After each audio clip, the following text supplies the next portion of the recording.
for supporting, of course, Julie's Bake Shop. Ay isa-isay natin.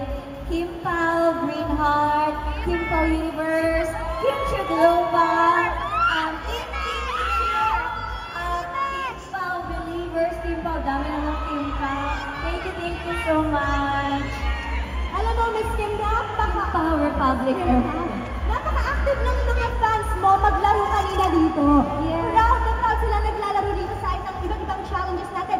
Dala-dala pa nila yung mga tarpaulins na hati. Yes, oo, ganyan talaga sila. Kaya I'm so very lucky to have them with me. Kaya thank you so much. And meron pa pala Kim Pao International.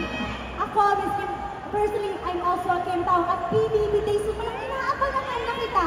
Oh, thank you. College mo pa lang. Pero Kim, maraming salamat for being with us here today dahil kanina ko excited ang mga ka-freshness natin. Hindi daw kasi sapat na busog lang sila sa Julie's dahil kailangan din maging busog din sila na makita ang idol nila. Kaya naman, kanina tinatanong ko sila, ano bang paborito nilang tinapay sa Julie's? Ano daw? Marami silang mga sagot, pero ang pinaka-curious sila, ano ba yung paboritong mga tinapay? Tinatanong nila yung kanina pa, kaya may minigame na rin para sa'yo. Sige. May this or that challenge tayo, medyo fast talk. Alam ko mahihirapan ka dito kasi yung mga choices natin, mga tinapay ng Julie's. Ready ka ba, Kim? Ready ka ba? Ako ready ako. Excited na rin kami malaman kung parehas ba namin ang paboritong Julie's na tinapay. Okay, so Kim, pandesal o pandekoko? Pandesal or pandekoko? Pandesal, para pwede sa iba't ibang palaman. Curious din kami. Nagsasaw-saw ka rin ba ng pandesal sa kape? Of course! Oh, sa mga mahilig dyan sa saw-saw ka ng pandesal. Parang na pala tayo si Kim Chu. Grabe kong kilig naman yun. Ito naman, medyo mahirap. Ensaymada o bicho-bicho? Ensaymada or bicho-bicho? Naku, gusto ko ensaymada. Gusto ko rin bicho-bicho. Ang hirap mo. Ano ba? Pag hindi nagmamadali, ensaymada. Pag nagmamadali, bicho-bicho. Wow naman. Ano naman yung explanation dyan sa nagmamadali? Mas madali ba para sa'yo kainin? Kasi parang pag yung ensaymada, parang kailangan ng tinidor and all para malasak mo talaga yung yung cheese, yung cream, yung sugar. Yung bicho-bicho naman, pwede mo lang siyang on the go. So pag nasa taping siya, ang bit-bit mo pala ay Julie's bicho-bicho. Pwede din ensaymada, Pwede din babalik ka. ensaymada. Tama. Ito naman, cheese bread or Spanish bread? Cheese bread or Spanish bread? Spanish bread! Oh, ang sarap ng Spanish bread sa Julie. Super! Ang sabi rin kanina sa kanilang sumaling Spanish bread. Sino dyan ang kapareha si Kim Chu? Paborito ang Spanish bread! Ayan.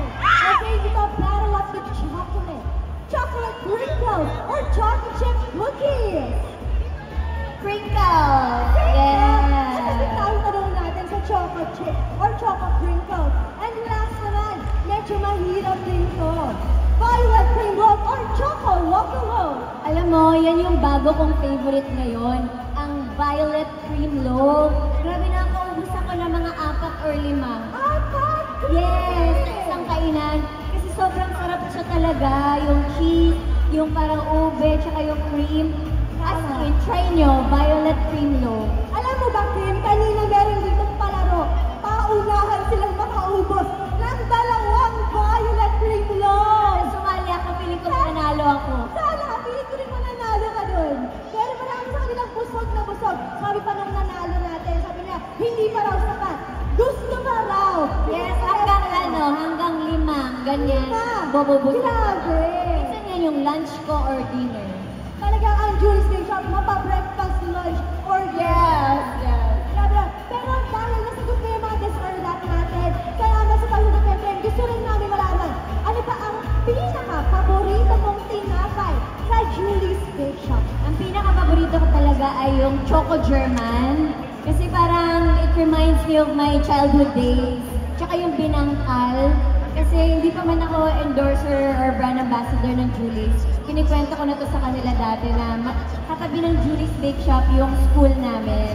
So every time umuwi ako from school, dumadaan talaga ako doon para bumili ng Choco German tsaka ng binangkal.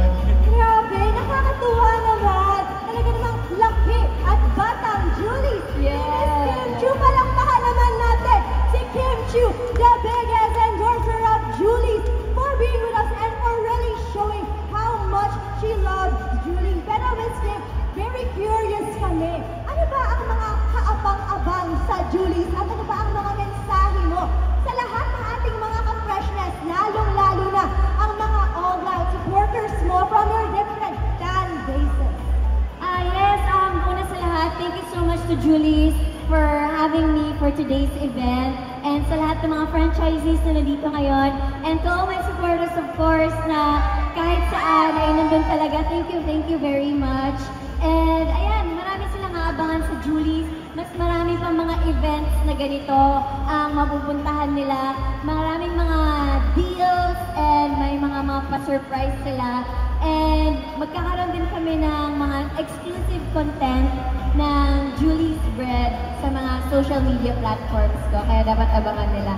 And many more events na pagsasamahan namin. Grabe!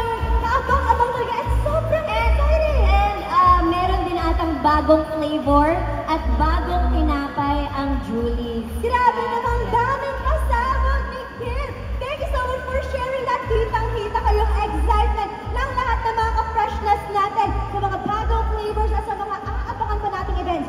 Kim, makakasama ka ba namin ulit sa mga future events ng Julie's? Yes, for sure. Yes, sana magkita-kita po ulit tayo doon for many more meet and greet. Hi, hello, and makita ko yung mga nagagandahang mga mukha. Ayan. So, thank you so much, everybody. Grabe, meron pa nga silang pa-bouquet pa. Yes. Ayun, Kim. Salamat. Pinaghandaan nila ang bisita mo dito sa Trinoma for the Julie's Sama Saya Caravan. Pero dahil andito